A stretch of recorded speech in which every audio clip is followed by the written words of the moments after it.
আসসালামু আলাইকুম বন্ধুরা, আজকে আপনাদের নিয়ে আসলাম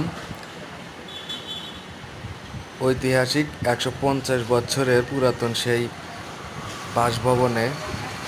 এই বাড়িটির নাম হচ্ছে সারদা ভবন। এটা সিরাজগঞ্জ মুজিব সড়কে অবস্থিত মানিকবাবুর বাড়ি। এটা সিরাজগঞ্জের সবাই চেনে এই বাড়িটাকে। অনেক পুরাতন ভবন হলেও এখানে এখনও লোক বসবাস করেন।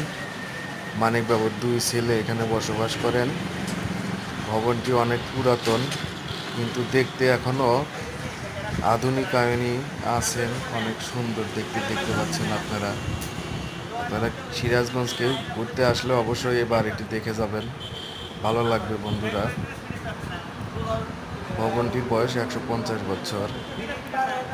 ভালো থাকবেন। আসসালামু আলাইকুম।